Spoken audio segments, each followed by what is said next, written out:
উঠবার সময় যে রাস্তায় যে মানুষগুলোর সাথে দেখা হবে তাদের সাথে খুব ভালোভাবে থেকো, আর নামবার সময় সেই মানুষগুলো দাঁড়িয়ে থাকবে ওখানে।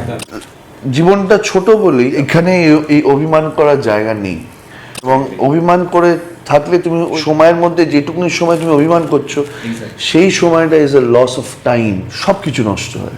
আজকে ফেসবুক খুলি, ইনস্টাগ্রাম খুলি, একটা বাজে কমেন্ট করতে 3 সেকেন্ডও লাগে না, তারই সময় নষ্ট হচ্ছে। কে পাত্তা দিয়ে, কে চেনে তাকে? প্রথমত ছোটবেলা হতো না, আমার খুব ডিপ্রেস, কি লাগছে বাইরে জানলা দিয়ে বেরিয়ে গেল ডিপ্রেশন, ওই টাইপের। যেদিনকে ওই ডিফারেন্সটা নিয়ে ভাবতে বসবো সেদিনকে আর এই চেয়ারে কেন, কোনো চেয়ারেই বসতে পারবো না। আমার এখনো অনেক কিছু শেখা বাকি আছে, আমার অনেক কিছু করা বাকি আছে। তো ছবি ভালো হওয়াটা খুব ম্যাটার করছে না ছবির প্রমোশনটা ভালো হচ্ছে? দুটোই। না, প্রমোশনের থেকে ভালো হওয়াটা, এটা ও বিশ্বাস করে দুটোই, এবং বারবার বলে সেটা। আমার বিশ্বাসটা আলাদা, আমার বিশ্বাসটা কন্টেন্ট যদি ভালো হয়, আজকের দিনে মানুষের কাছে পৌঁছানোটা খুব জরুরি, কারণ মানুষের প্রত্যেকটা চলে এসছে এটার মধ্যে। আমি যদি বড় জিনিসটাকে আমি ধরিয়ে ফেললাম, কন্টেন্টটা ভালো হলো না, তাহলে প্রমোশন করে তো লাভ নেই। প্রমোশন থেকে বড় প্রমোশন হচ্ছে ওয়ার্ড অফ মাউথ, সবার থেকে বড় প্রমোশন। আজকে ছবি আমার অভিমান দেখে, ভাই অভিমান দেখে কি ভালো লাগলো দেখে, এইটা বলে দিলে, এবং এই ছবিটার ক্ষেত্রে সেটা হবে বলে আমার ধারণা। যে দুজনের কাছে বসে আছি তারা খুব একটা সিরিয়াস না, কিন্তু তাই জন্যই তারা প্রশ্ন করেছেন প্রযোজক সংস্থার মাধ্যমে, ওয়াই সো সিরিয়াস। পাশেই রয়েছে সৌরভ দাস, যিশু সেনগুপ্ত। আলাদা করে খুব ভয়ঙ্করভাবে পরিচয় করার কোনো বিষয় নেই, কারণ তারা ইতিমধ্যে অভিমান করে বসে আছেন ছবির মাধ্যমে। তো যে কারণে আসা, বড় পোস্টার দেখতেই পাচ্ছি আমরা। তো খেল লাগালো যেটা বললাম যে খুব সিরিয়াস ব্যাপার না, বুঝিয়ে দিই। তোমাদের কাছে একটা এক্সপেকটেশন মানুষের এমনিতেই আছে, অভিনয় হোক, তোমাদের একটা লেগেসি তোমার তরফ থেকে যদি বলি, তো অভিমান যে প্রথম দিকে এলো তোমাদের প্রযোজক সংস্থা থেকে, আবার এই যৌথ উদ্যোগে তোমরা যে শুরু করেছো, এই ভাবনাটা নিয়ে একটু কথা বলতে গেলে।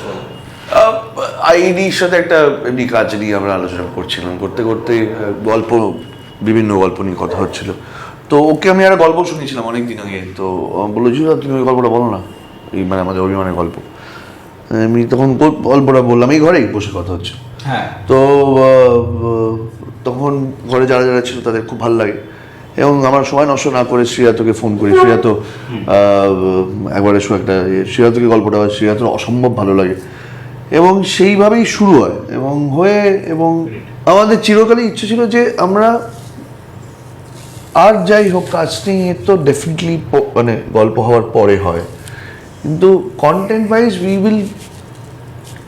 we will try to give good content to our audience, এবং বাঙালি ছবি করার, বাংলা ছবি হবে একটা ভালো, যেটা আজকে ইনফ্যাক্ট বোম্বাদার বাড়িতে সকালে ছিলাম আমি, অন্য বিষয়ে একটা কথাবার্তার জন্য গিয়েছিলাম আমরা, মানে অভিমানের বিষয়ে একটা আমাদের মিটিং ছিল আমার আর বোম্বাদারই। তো তখনই কথা হচ্ছিল যে অনেক দিন পর আমি আর বোম্বাদা অ্যাকচুয়ালি আলোচনা করছিলাম যে একটা ছবিতে 7-7খানা গান, এবং গানগুলো মানুষের ভালো লাগছে, গানের কথাগুলো মানুষের ভালো লাগছে, শুধু সুর বলবো না, গানের কথাগুলো খুব মিনিংফুল এবং ভালো লাগছে। ট্রেলারটা তো মানে আমরা মানে যা শুনলাম, বাংলা ছবিতে বোধহয় প্রথমবার যে একটা, ইউজুয়ালি ইউটিউবে তোমরাও বেটার বলতে পারবে, যে একটা ওই স্প্যান হয় না যে অ্যাভারেজ কতক্ষণ দেখছে, ভিউজ ইউজুয়ালি হয় না যে 50 সেকেন্ডস থেকে 1.5 মিনিট মতন দেখে যদি একটা ট্রেলার হয়, সেটা আমাদের বাই ডিফল্ট ইজ 2.03 মিনিটস, আর সেটা রিচটাই প্রথম দিকে একটা ছবির প্রযোজক সংস্থা, তো সেইটা আমাদের কাছে তো ম্যাসিভ, মানে বাংলা ছবির ক্ষেত্রে ইটস আ ম্যাসিভ উইন বলে আমার মনে হয়। এবং এই ছবিটা শুধু আমাদের দুজনের নয়, মানে আমরা প্রডিউসার মানে ফ্যামিলি, এইটা পুরো টিম, মানে অভিমানের টিম, মানে স্টার্টিং ফ্রম আ স্পট বয়, মানে যে আমাদের চা খাইয়েছে তারও এটা একটা মানে জেতার জায়গা বলবো। অন্তত এই ইউটিউবে আমাদের যে ট্রেলারটা লঞ্চ হচ্ছে সেখান থেকে শুরু করে তার পিছনে যদি আমরা যাই, যে কজন আমরা কাজ করেছি, এটা সবার কাছে একটা তো কোথাও গিয়ে ভালো লাগার জায়গা যে হ্যাঁ আমাদের ট্রেলারটা দেখছে। এবং আমি বিশ্বাস করি একটা ছবি is a team work, yes it is a directors vision থাকে, যার গল্প তার একটা ভিশন, তারপরে পরিচালকের ভিশন, সবই থাকে, ক্যাপ্টেন অফ দ্য শিপ, যেমন ক্যাপ্টেন যে কোনো টিমের একজন ক্যাপ্টেন থাকে, সে পরিচালনা করে। কিন্তু আমি ধরে নিচ্ছি এখন যদি ইন্ডিয়ান টিমের ক্যাপ্টেন বোধ হয় বিরাট কোহলি আর এ তো নয়, এই রোহিত শর্মা নয়, এখন বোধ হয় সূর্যকুমার, সূর্যা চেঞ্জ শ্রেয়াস আইয়ার, শ্রেয়াস আইয়ার বা যেই হোক, সূর্যা ছিল আগে। শুভমান টেস্ট। কিন্তু সূর্যাকে কি পুরোটা করতে হবে? তার একটা বিরাট কোহলি লাগবে, একটা বৈভবকে লাগবে, একটা রোহিত শর্মাকে লাগবে, একটা হার্দিক পান্ডিয়াকে, একটা বুমরাকে লাগবে।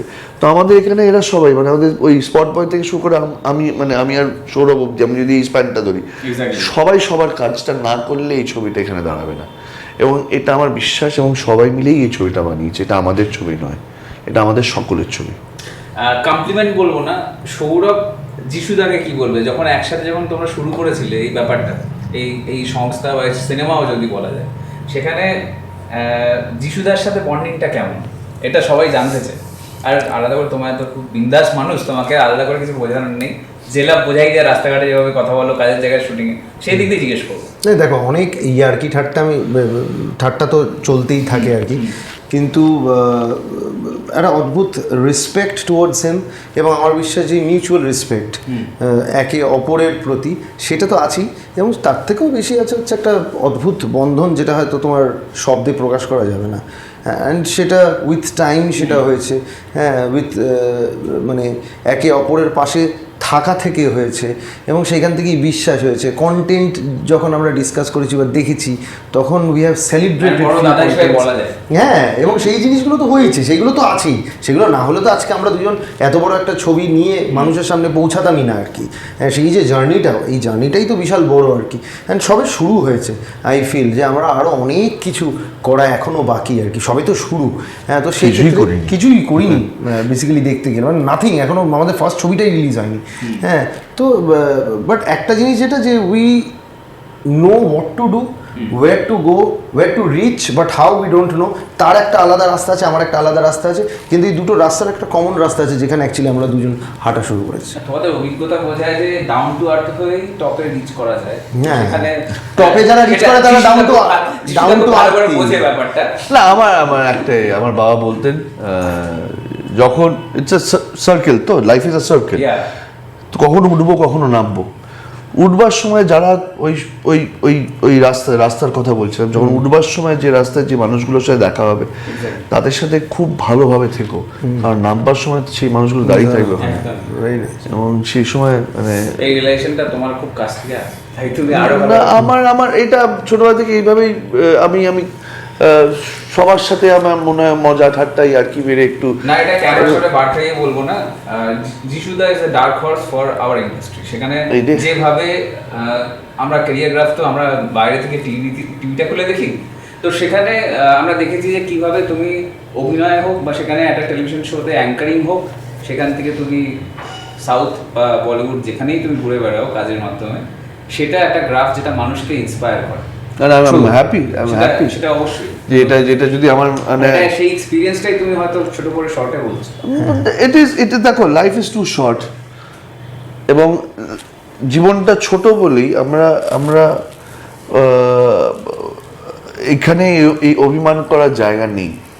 এবং অভিমান করে থাকলে তুমি ওই যে ছোট সময়ের মধ্যে যেটুকুনি সময় তুমি অভিমান করছো, সেই সময়টা is a loss of time, loss of energy, lot of সুযোগটাও নষ্ট হয়, সব কিছু নষ্ট হয়। আর আমাদের আজকের দিনে দাঁড়িয়ে স্পেশালি আমি দেখেছি এই ট্রোলিং, এই ওই সেই, it's a West of time. আজকে এমনিতেই এত সমস্যা, সবার জীবনে সমস্যা আছে, কার নেই? আমার আছে, সৌরভ আছে, তোমার আছে, যে যারা ইন্টারভিউ দিচ্ছে সবার কিছু না কিছু সমস্যা আছে। বাইরে কাজের লোক আসেনি, রান্না করতে হবে, এটাও তো সমস্যা। Definitely it's a big problem. তার হয়তো অফিস বেরোতে হবে, কিন্তু তাকে এখন বাড়ির নেই, তাকে রান্না করতে হচ্ছে। এটা তো বড় সমস্যা। মানে এটা মানে শুনতে ছোট লাগে, কিন্তু যারা সংসার চালায়, যারা বাড়িতে থাকে, যারা এই কাজও করছে এবং বাড়িটার সামনে, তাদের জন্য এটা বিশাল বড় সমস্যা। সো আজকে আমি যদি সমস্যাটা তাকে মানে ওটাতে মানে যে আমি ওই কাজের লোককে ফোন করে বললাম যে কেন তুমি আসোনি, তুমি না বলে না, সেটা করবো না, ওই সময়টা নষ্ট। হ্যাঁ, বরঞ্চ আমি চট করে রান্নাটা করে নিয়ে ওর আসতে পারিনি, তারও নিশ্চয়ই কোনো সমস্যা হয়েছে বলে সে আসতে পারেনি। সে হঠাৎ করে ইচ্ছে একা যাবো না, এটা তো হয়নি, নিশ্চয়ই হয়নি। এরকমও হয় না তা না, কিন্তু মোস্ট অফ দ্য টাইম হয় না। So why waste time on that negative part, why can't I ওই নেগেটিভের মধ্যে যে পজিটিভ টাচ থাকতে বাধ্য, ওইটাতে যদি আমি একটু একটু কনসেন্ট্রেট করি, this world will be a better place. এবং এটা আমি আরও খুব মানে ওকে আমি সারাক্ষণ বলি, ওটা শোনে এবং ও নিজের জীবনে ওটা অ্যাপ্লাই করে, আমি নিজের চোখে দেখেছি। আমি চেষ্টা করি, সবসময় যে হয় তা তো নয়, আমরাও হিউম্যান, আমরা ভগবান নই, we make mistakes, we always make mistake. I have made plenty mistakes in life. Will I repeat them? If I repeat them then I am doing it purposely. এটা আমার একজন চ্যানেল হেড ছিলেন, তার কাছ থেকে সেটা, যে তুমি প্রথমবার করেছো it can be mistake, second টাইমও it can be mistake, third time ওটা মিস্টেক হবে, তুমি সেম জিনিসটা রিপিট করো। তা আমার তুমি ওটাই চাইছো। So so try and do it, try and not, এই যে একটা আজকে ফেসবুক খুলি, ইনস্টাগ্রাম খুলি, একটা বাজে কমেন্ট করতে 3 সেকেন্ডও লাগে না। আর ওটা সময়ও আছে কিছু মানুষ, প্রচুর সবাই বলবো না, কিছু মানুষের আছে, আছে প্রচুর মানুষের আছে, কিন্তু সেইটা করে সময় নষ্ট হচ্ছে, তারই সময় নষ্ট হচ্ছে। কে পাত্তা দিয়ে, কে চেনে তাকে প্রথমত? এক্স্যাক্টলি। তার ছবিও থাকবে না, দেখবে তার ওই ডিপিও থাকে না, এরকম প্রচুর মানুষ তারা করে যাচ্ছে। যারা কাজ করা তারা কাজেই ব্যস্ত আছে। যাদের কাজ করা তারা কাজ করে যাবে, যাদের ভালো থাকা তারা ভালো, যারা অভিমান নিয়ে থাকতে চায়, অভিমান ভাঙাতে চায় না, তারা ওরকম অভিমান নিয়ে সারা জীবন থেকে যাবে। কিন্তু আমার এই ছবি কিন্তু অভিমান ভাঙানোর কথা বলে, অভিমান রেখে দিয়ে এগোনোর একদমই বলে না। আমি তো বলছি, সবাইকেই বলছি, ছবি ভালো খারাপ মন্দ হতেই পারে, কিন্তু এইটুকুনি গ্যারেন্টিড, যা যা ছবিটা দেখবে লাস্ট 10 মিনিট, ছবির লাস্ট 10 মিনিট দেখে বেরোবার সময় তাদের চোখে জল থাকবে এবং মুখে একটা হাসি থাকবে, এটা আমার গ্যারেন্টি। আমি যদি এই অলমোস্ট 30 বছর ইন্ডাস্ট্রিতে কাটিয়েছি, বিভিন্ন জায়গায় কাজ করেছি, অনেক খারাপ কাজ করেছি, কিছু ভালো কাজ করেছি, এই এত এক্সপিরিয়েন্সের মধ্যে এইটা আমার মনে হয়েছে এই ছবিটা করার পর, আমি এটার গল্প লিখেছি বলে বা গল্প আমার বলে আমি বলবো না, বা ইন্দ্রদীপ দাশগুপ্ত আমাকে ছবিতে কাজ করেছে বলে আমি বলবো না, বা এটা বুম্বাদা রয়েছে, শুভশ্রী রয়েছে, একটা বড় ছবি, আমি প্রচুর টাকা ঢেলেছি নিয়ে বলবো না। এটা আমার এক্সপিরিয়েন্সের দাম, এক্সপিরিয়েন্সের জায়গা থেকে বলছি। বেরোবে ওইভাবে চোখে জল এবং মুখে হাসি নিয়ে, একটা ভালো লাগা নিয়ে বেরোবে, বেরিয়ে ফোনটা বার করে বলবে যে একটা ওই মানুষটাকে একটা ফোন করে দেখি, শোনো 2 মিনিট কথা বলা যাবে, তোমার সময় আছে? হয়তো 2 বছর কথা বলিনি, বা দুদিন আগে হয়তো তার সাথে একটা অভিমানের জায়গা তৈরি হয়েছে, কিন্তু সেই অভিমানটা ভাঙার জন্য ফোনটা বার করবে বলে আমার মনে হয়। একদম, সেই এক্সপেকটেশন দর্শক বুঝিয়ে দেবে। আর সৌরভকে জিজ্ঞেস করবো যে শুধু অভিনেতা না, দাদা হিসেবে যিশুদার উপর কোনো অভিমান কখন করেছো বা আছে, বা কিছু বাকি আছে যেটা বলনি কখনো? আমাদের বন্ধুত্বই আমাদের, এটাই শুরু হয়েছে অভিমান দিয়ে। বিশাল শুরুটা তো অভিমান দিয়ে, বেসিক্যালি রাগে দিয়ে, তখন কেননা আমার রাগ মানে ঝগড়া করো তোমরা মাঝে মাঝে, মান অভিমান? ঝগড়া আমাদের ঝগড়ার থেকে বেশি ও বকুনি খায় আমার কাছে, সেটা আলাদা ব্যাপার, বাট হয়, সেটা হতেই থাকে। তাই জন্যই তো বললাম, ভাই হিসেবে কি অভিমান কিছু হয় কিছু কারণে?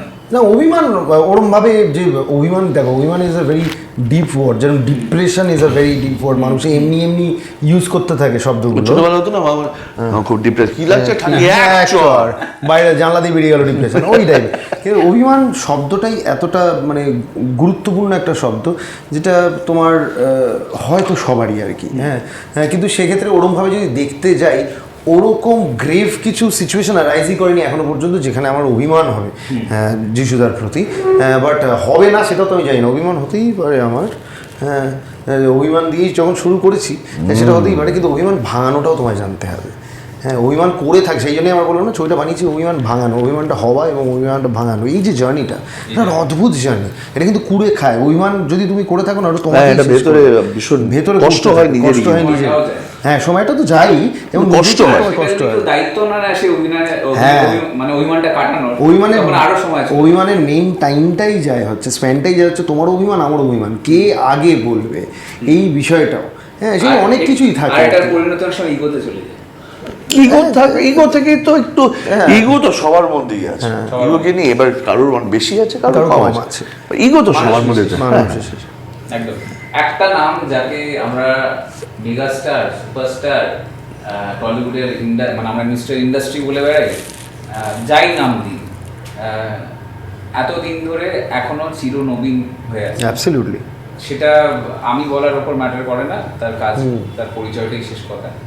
সেখানে তোমরা দুজনে তাই জন্য কি শুরুতেই এরকম চিরনবীনকেই বেছে নিয়েছিলে মুখ হিসেবে? না, এটা গল্প বেছে নিয়েছে, এটা অভিমানের গল্প বেছে নিয়েছে বুম্বাদাকে, এবং বুম্বাদাও বেছে নিয়েছে। বুম্বাদাও বেছে নিয়েছে। আমি শুধু গল্প কেন, প্রসেনজিৎ চ্যাটার্জিও বেছেছে এই গল্পকে। উনি না বলতেই পারতেন যে না আমি এটা এটা কি, করবো না। আমি জাস্ট ইন্টারাপ্ট করছি যে এটা কি যিশু সেনগুপ্ত আর সৌরভের প্রযোজক সংস্থা বলেই হ্যাঁ বলেছে, এরকম একটা বাধ্যতা চলে আসা, নাকি এটা বুম্বা চ্যাটার্জি এক নম্বরে গিয়ে দাঁড়িয়ে থাকা মানুষ এত বছর ধরে কারোর জন্য না, এটা কন্টেন্টের জন্য। অবভিয়াসলি আমাদের ভালোবাসে, কিন্তু তখন তার কাজের বিষয়ে যখন আসে সে সবসময় কন্টেন্টটাই দেখবে, আর সেটাই হওয়া উচিত, তাই না? মানে আজকে আমি তোমায় চিনি বলে, হ্যাঁ আমি আজকে তোমায় চিনি বলে তোমাকে বললাম যে এটা তোমায় করে দিতে হবে, এই করে এইটা আমাদের পার্টেই খুব খারাপ। আজকে যদি আমার প্রশ্নও ঠিক হতে হবে। হ্যাঁ, আজকে যদি তোমার জন্য হয়তো আমি একবার করবো, দুবার করবো, বারবার করবো না। এবং আমি যদি তোমার জন্য যেটা করছি সেটা যদি আমার কোথাও গিয়ে খারাপ হয়, ভালো হতে হবে না, কিছু নাই হলো ঠিক আছে, কিন্তু খারাপ যদি হয় আমি কিন্তু দ্বিতীয়বার করবোই না। সো আমি এমন কিছু করবোই, কারণ আমার আর ওর যে সম্পর্কটা, আমার আর বুম্বাদা সে কিন্তু সেই সম্পর্ক, এটা অনেকে জানে না। কিন্তু হ্যাঁ, আমাদের রোজ কথা হয় না, আমাদের রোজ দেখা হয় না, আমাদের কোম্পানি একসাথে নেই, দরকার নেই আমার আর বুম্বাদার। বুম্বা চ্যাটার্জি এবং যিশু সেনগুপ্তর এই যে ভালোবাসাটা একে অপরের, এটা আজকের নয়, এটা 30 বছর আগেকার, এবং সেটা অনেক মানুষ জানে, অনেক মানুষ জানে না। এবং আমার রেসপেক্ট ওই মানুষটার প্রতি অন্য কারণে, শুধু কাজের ক্ষেত্রে নয়, কাজের জন্য তো আলাদা রেসপেক্ট আছে, পার্সোনাল স্পেসে আই রেসপেক্ট হিম আ লট। বুম্বাদা আমাকে অসম্ভব ভালোবাসেন, not because of an actor, not because I am one of his colleague or what ever, he loves me as his brother, আমার মানুষ হিসেবে ভালোবাসে। তো সেই জায়গাটা থেকে দাঁড়িয়ে আমিও বুম্বাদার কাছে এমন কিছু দিয়ে যাব না যেটা বুম্বাদার ক্ষতি হোক, সেটা বুম্বাদা জানে। আর বুম্বাদাও এমন কিছুতে হ্যাঁ বলবে না যেখানে বুম্বাদারও ক্ষতি হলো, আমারও ক্ষতি হয়ে গেল শেষে। So he respect that space. জিনিসটা বুঝে অ্যাবসলিউটলি। একটা কথা তুমি কিছুদিন আগে মঞ্চে উঠে বলেছিলে, যেটা ট্রেলার লঞ্চ বা মিউজিক লঞ্চে 6 মাস কাজ ছিল না, আর সেখানে তার আগে হয়তো টেলিভিশন ছেড়ে তুমি ভেবেছিলে যে আমি নতুনভাবে নিজেকে গিয়ার আপ করবো। তো সেখানে একজনের কল পেয়ে তুমি সম্বন্ধ, হ্যাঁ। তো আমি বলছি এই ফেজটা থেকে প্রযোজকের জায়গায় চেয়ারে বসে কাজ করা, এই ডিফারেন্সটা কি ফিল করো? কিচ্ছু না। যেদিনকে ওই ডিফারেন্সটা নিয়ে ভাবতে বসবো, সেদিনকে আর এই চেয়ারে কেন, চেয়ারেই বসতে পারবো না, এটা আমার বিশ্বাস। I have never thought of what I have done till today, what I have achieved. I believe I have achieved nothing. আমার এখনও অনেক কিছু শেখা বাকি আছে, আমার অনেক কিছু করা বাকি আছে। এবং আমরা এমন একটা প্রফেশনে আছি, আমাদের স্কিল থাকুক, আমাদের হার্ডওয়ার্ক, এগুলো তো থাকতেই হবে। স্কিল, হার্ডওয়ার্ক, পেশেন্স, ডেডিকেশন, এগুলো মাস্ট আমার প্রফেশনে। আরেকটা জিনিস is a must, is a lakh. আমার এগুলো সব আছে, লাক নেই। এটা মিঠুন চক্রবর্তী উনিও বলেছেন যে নসিব কে সিওয়া কুছ নেই। সব লেখা, boss, everything is written, everything is written. আমি কবে মরবো, কবে জন্মেছি, সব লেখা আছে। এই জন্মানো মরার মাঝখানে আমার জীবনটা কী হবে সেটাও লেখা আছে। এটা আমার বিশ্বাস, এটা আমি বলছি না যে সবাইকে এটাই মানতে হবে, কিন্তু I am just a medium for what ever I am doing, and আমি বিশ্বাস করি আই এম ব্লেসড, কারণ আমার থেকে স্কিলফুল অ্যাক্টার্স আমি বিশ্বাস করি অন্তত 100টা তো রয়েছি আমার এইখানে। আজ আমি ঠিক সময় ঠিক জায়গায় না থাকলে, বা আমি সেই সময় সুযোগটা না পেলে, আজকে আমি এই জায়গায় আসতে পারতাম না, এবং আমি বিশ্বাস করি সেটা। So it is not only about skill or you need luck also. দুজনকে জিজ্ঞেস করবো যে এখন তোমরা, মানে আমি যদি তোমার শুরুবাতের সময় বলি, তখন সোশ্যাল মিডিয়া, ডিজিটাল প্ল্যাটফর্মের দুনিয়াটা ছিল না, আর এখন ছবির মুক্তির সাথে সাথে প্রমোশনটা অর্ধেক অংশ হয়ে গেছে, অর্ধেক 80% হয়ে গেছে। তো ছবি ভালো হওয়াটা খুব ম্যাটার করছে, না ছবির প্রমোশনটা ভালো হচ্ছে? না, প্রমোশনের থেকে ভালো হওয়াটা, এটা ও বিশ্বাস করে দুটোই, এবং বারবার বলে সেটা। আমার বিশ্বাসটা আলাদা। আমার বিশ্বাসটা কন্টেন্ট যদি ভালো হয়, এবং আমার যদি প্রমোশনটা কারণ আজকের দিনে মানুষের কাছে পৌঁছানোটা খুব জরুরি, কারণ মানুষের প্রত্যেকটা চলে এসছে এটার মধ্যে যে ভাই আমার কিন্তু বড় পর্দা তো একটা বড় কিছু আসছে, এটা জানানোটা খুব জরুরি বলে আমার মনে হয়। ডেফিনেটলি যেটা বলছি সেটা কারেক্ট, কিন্তু আমি যদি বড় জিনিসটাকে আমি ধরিয়ে ফেললাম, কন্টেন্টটা ভালো হলো না, তাহলে প্রমোশন করে তো লাভ নেই। প্রমোশন হচ্ছে ওয়ার্ড অফ মাউথ, সবার থেকে বড় প্রমোশন। আজকে ছবি আমার অভিমান দেখে, ভাই অভিমান দেখে কি ভালো লাগলো দেখে, এইটা বলে দিলে, এবং এই ছবিটার ক্ষেত্রে সেটা হবে বলে আমার ধারণা। মানুষ গিয়ে হলে গিয়ে দেখে, বসে দেখে বেরিয়ে এসে ওই যে ফোনটার কথা বলছিলাম, ওই ফোনটা করে ওটাকে বল, হ্যাঁ শোনো না সব মিটে গেল, যাই হোক তুই কিন্তু একবার অভিমানটা দেখে নাও, তার জন্যই তোকে কেন বলছি এইটা, সেই জন্যই তোকে ফোনটাও করলাম। এক্স্যাক্টলি। একটা জিনিস হয়তো প্রথম ধাপেই অনেক বড় কথা বলে ফেলছি, সেটা হলো যে শুধু বাংলা ছবি না, তোমরা কি হিন্দি বা দক্ষিণী ছবির দিকেও তাকিয়ে রয়েছে? হ্যাঁ অ্যাবসলিউটলি, ওয়াই নট। সময় সুযোগ হলে কেন করবো না, কেন হিন্দি ছবি বানাবো না, কেন দক্ষিণী ছবি বানাবো না, হতেই পারে। এটা কি ল্যাঙ্গুয়েজ ভেবেছো, মানে ভেবে আমি এই ছবির জন্যই ভেবেছিলাম, এই ছবির জন্যই আমরা ভেবেছিলাম যে আমরা করব।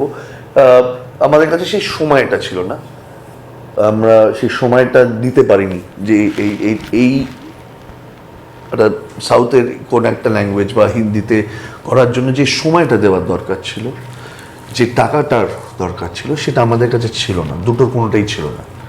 সুতরাং ইনফ্যাক্ট এই ছবিটা বানানোর জন্য যে কীভাবে বানিয়েছি আমি আর সৌরভ ছাড়া, হ্যাঁ আমাদের ভালোবাসা মানুষগুলো জানে, বোম্বাদা জানে, শুভ জানে, মানে শুভশ্রী জানে, আইডি জানে, আরও কয়েকজন জানে যে ছবিটি কীভাবে তৈরি করা হয়েছে, এবং ওনারা পাশে না থাকলে এই ছবিটা তৈরিও হতো না, টু বি ভেরি অনেস্ট।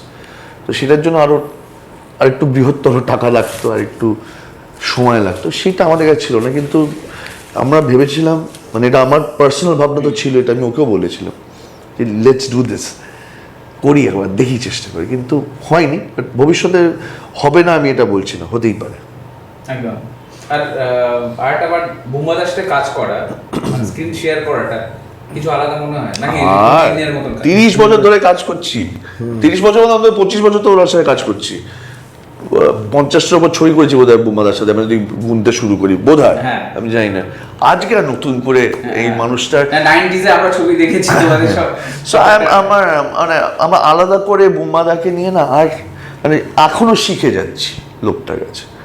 আমার লেন্সিং শেখা, আমার লেন্স বোঝা, যে কোন লেন্সে কতটা আমার দেখা যাচ্ছে, এটা বোম্বাদার মিঠুনদার কাছ থেকে শিখেছি। এবং আজকেও এই ছবি করতে গিয়েও শিখছি যে মানুষটা কতটা উঠে বসছে, একটা যখন বয়সের একটা রোল করছে, তার বডি ল্যাঙ্গুয়েজ, তার ইনক্রেডিবল, মানে it's like a class of itself. মানে তোমার ইনস্টিটিউট যেতে হবে না এই মানুষগুলোর সাথে কাজ করতে গেলে, কাজ করো, এটাই institution, you don't need to go somewhere. তোমার যদি সেই চোখ থাকে, তোমার যদি সেই বুদ্ধিটা থাকে, এই মানুষগুলোর কাছ থেকে শিখে যাবে, তোমার আলাদা করে গিয়ে শিখতে হবে না। তো আমার কাছে working with Bombada for so many years has been like institute. আমরা গল্পের শেষ প্রান্তে একটা বিষয় জিজ্ঞেস করবো যে দুজনকেই, যে আমরা পজিটিভলি একটা ছবি তৈরি করলে রিলিজ করার অবধি বা সেটা বাইরে মানুষের কাছে হলে পৌঁছানো অবধি আমরা একটা জিনিস দেখি যে সেখানে অনেক রকমের পাবলিসিটি যেমন থাকে, নেগেটিভিটিও ছড়ায়। তো সেখানে তোমরা কোন জিনিসটাকে দেখো যে হয়তো সেটা তোমাদের বিরক্ত করে? একটা ছবি নেগেটিভ আমরা ভাবতে রাজি নেই, আমরা দুজনে কেউ না। The last thing we will think of. মানে ছবি না দেখে যে মন্তব্য মানুষ করবে, ওটা ওই মানুষগুলো থাকবে, তারা বলেওছে। তাতে আমি ইংলিশে কথা জানি, ইগনোরেন্স ইজ ব্লিস। লোকে বলবে, করবে, হ্যাঁ কখনো বেরিয়ে আসবে খবরের মাঝখান দিয়ে, কিন্তু ওটা নিয়ে ভাববো না আমি। এই ছবিটাকে দেখে তো বলেছিল বুড়োদের সাইয়ারা বলেছিল, এটা নিয়ে ভেবে বসে থাকবো, তাতে কি আমার ছবিটা খারাপ হয়ে যাবে না তো? বা এই ছবিটা থেকে শুনতে কি একটা বলেছিল যে যিশু ঢপবাজ, যে আমি বলেছিলাম নতুনদের নিয়ে কাজ করবো। আরে নতুনদের নিয়ে কাজ করেছি, ছবি তো করেছি, গান গেয়েছে ভাই, কিন্তু নতুনদের সবাইকে নিয়ে তো না, আমার নতুনদের নিয়ে কাজ করার ইচ্ছা আছে, অফকোর্স আছে, কিন্তু তার আগে আমার খুঁটিটাকে তো আমি শক্ত করবো। নতুনদের যে আমি কাজ করি তাদেরকে যে একটা জায়গা দিতে পারবো, সেই জায়গাটা তো আমার প্রথমে তৈরি করতে হবে। নিজের ঘর বানিয়ে পরের ঘর তারপরে তো আজকে এয়ার ফ্লাইটে উঠবার সময় কি বলে, প্রথমে নিজে মাস্ক পরবে যদি ইমার্জেন্সি হয়, তারপর তোমার বাচ্চাকে পড়বে, তারপরে বাচ্চাকে পড়বে। আমি নিজে না পড়ে বাচ্চাকে পড়ে, ও পড়লো আমিও পড়লাম, লাভ কি হবে? আমি যদি একটা ভালো জায়গায় না দিতে পারি সেই নতুনকে, তো এরকম তো লোকে বলতেই থাকে, খারাপ লাগে। তারপর ভাবে কেন সময় নষ্ট করবো এদের জন্য, দ্যাটস ইট। একদম তোয়াক্কা করেন না, কি হতে চলেছে কি হচ্ছে সমাজে, কাজটা নিয়ে থাকলেই হলো। আর খুব ক্লিয়ারলি আমরা কিন্তু সিরিয়াস থাকবো না। প্রযোজক যারা রয়েছেন তারা প্রশ্নই করে দিয়েছেন কেন এত সিরিয়াস আছেন, কারণ ভালো ছবি আসতে চলেছে আর সিনেমা হলে গিয়ে দেখতে হবে। Absolutely. আর অভিমানটা কিন্তু বেশি দিন রাখতে নেই, এটাও বোঝাচ্ছেন তারা। আর শেষমেশ দর্শকদের কি বার্তা দেবে তোমরা দুজন?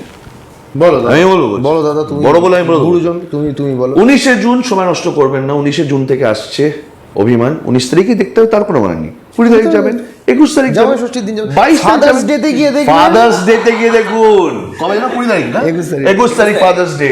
ফাদার্স ডে তে গিয়ে অভিমান দেখুন, তারপরেও দেখুন, কিন্তু দেখুন, কারণ এই ছবিটা কোথাও গিয়ে মনটাকে একটু ভালো করে দেবে বলে আমার মনে হয়। এক্স্যাক্টলি। তাই একদমই দেরি না করে হলে গিয়ে বিবেচনা করবেন যে ছবি কেমন হয়েছে, ভালো না খারাপ, সেটা দেখে বলবেন। আর অবশ্যই রেক্স স্টুডিওস ইন্ডিয়াতে চোখ রাখবেন। আর আমি রেক্স এখানেই সাইন অফ করছি, আবার দেখা হবে। Thank you.